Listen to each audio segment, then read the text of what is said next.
Good morning बच्चों। आज हम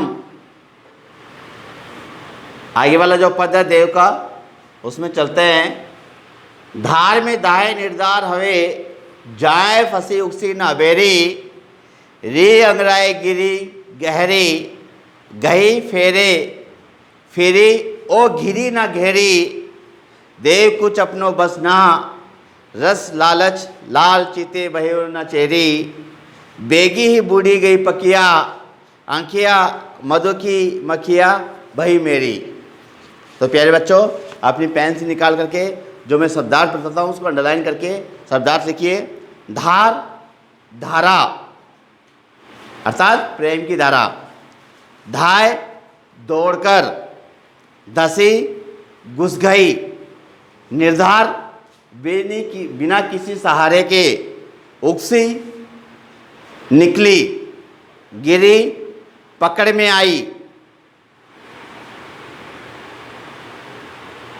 अबेरी निकल जाने पर, अंगराई मस्ती से, फेरे लौटाने पर, फिरी लोटी, घिरी घेरे जाने पर, रस लालच प्रेम रूपी लालच में आकर के, लाल भगवान श्री कृष्ण चिते देखकर, चेरी दासी बेगी शीघ्र ही, बुड़ी गई डूब गई, पकिया पंख, आँखिया आँखें, मधु शहद, मक्खियाँ मक्खियाँ भई हो गई।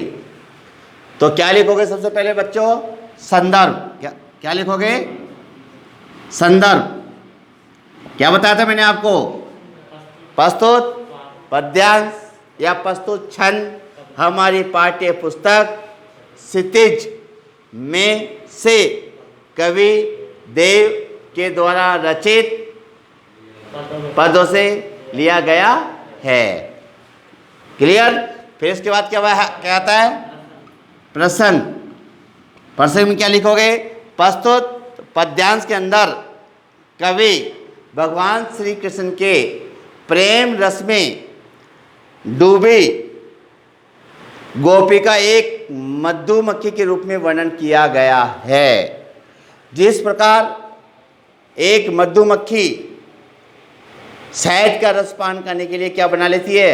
छत्ता बना लेती है और उसमें क्या कर जाती है? वो चिपक जाती है। उसी प्रकार गोपी किसके भक्ति में लीन है? भगवान श्री कृष्ण के भक्ति में लीन है। तो उसमें उसका क्या किया गया? वर्णन किया गया है। वो शहद में डूबने फिर निकल नहीं पाती है, उसी चीज़ का वर्णन यहाँ किया गया है। अब आती है क्या? व्याख्या।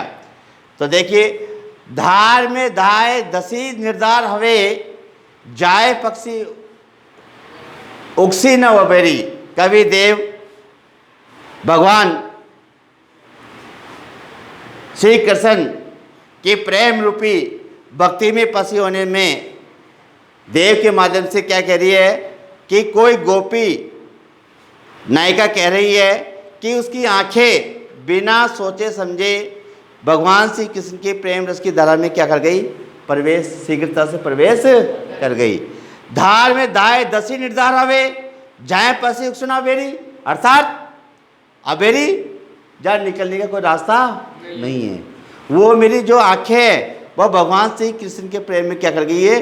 वहाँ जाके डूब गई है, प्रवेश कर गई है और प्रिय कृष्ण प्रेम प्रवाह में प्रभावित होने लग गई है। अर्थात उस गोपी एक अपनी सखी से कह रही है कि उसकी जो आंखें हैं वो आंखें भगवान श्री की भक्ति में क्या हो गई है?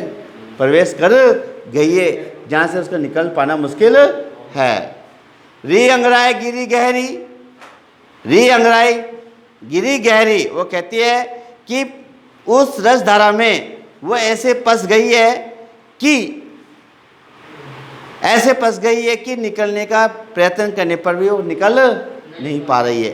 री अंगराई गिरी गहरी गही फेरे फिरी, ना गिरी ना, अर्थात वह चाहते हुए भी वो उस प्रेम रूप से या वो प्रेम भक्ति से निकल नहीं पा रही है, वो उस प्रेम के चक्कर में ऐसा पड़ गई है। देव कुछ अपनो बसना रस लालच लाल चित्ते भयो चेरी। फिर कहती आगे कि मैंने इन आंखों को पकड़कर लौटाना चाहा, परंतु लौटी नहीं है। इन आंखों पर मेरा कोई वश नहीं रहा है। ये तो भगवान श्री कृष्ण के रूप रस को चखने में लालच में उन्हें देखते ही उसकी क्या बन गई, वो दासी बन गई है। देव कुछ आपनो बसना रस लालच चिते भय चेरी। अर्थात कभी देव कहता है ये तो उसकी आंखों का धोखा है जो उसको क्या बन गई, जाकर के उसकी दासी बन गई है। जिस अब कह रहा है बेगी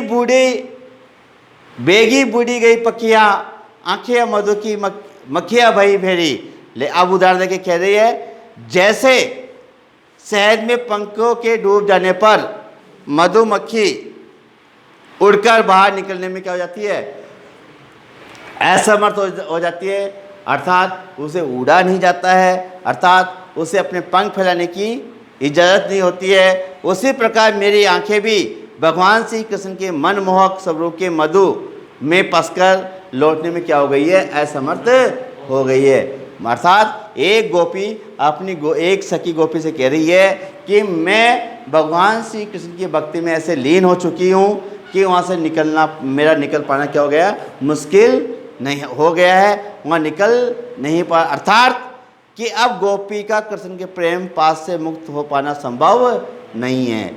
आँखिया मधु की मक्खिया वही मेरी। अर्थात जिस प्रकार जो मधुमक्खी है उसके जो पक्ष जाते हैं वो निकलने में असमर्थ होती है, उसी प्रकार मैं भी क्या है उस भगवान श्री कृष्ण की भक्ति से मैं क्या निकलने में क्या हूँ, असमर्थ हूँ। फिर नेक्स्ट आता है विशेष। विशेष में क्या लिखोगे, इसकी भाषा सहज सरल भावों के अनुकूल है, इसकी भाषा ब्रज भाषा का है। तीसरा बिंदु हृदय स्पर्शी शैली में गोपी के मनोभावों का व्यक्त चित्रण किया गया है, क्योंकि उसने अपनी मन की बातें रखी है ना, तो इसमें क्या लिखोगे, गोपी ने अपनी मन की बातों का हृदय स्पर्शी के रूप में अपनी बातें रखी है। धार धाय में पसी निर्धार हवे अंगराय गिरी गह गई में इनके अंदर अनुप्रास अलंकार का प्रयोग किया गया है, और इसके अंदर अलंकार उपमा आदि अलंकार का प्रयोग किया गया है। इसमें एक लाइन और लिख सकते हो आप, इसमें तत्सम तद्भव शब्दों का प्रयोग किया गया है। किसी बालक बालिका को अगर कोई पूछना हो, समझ में नहीं आया हो, तो आप मेरे से पूछ सकते हैं।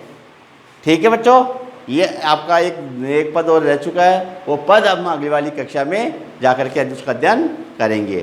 Thank you.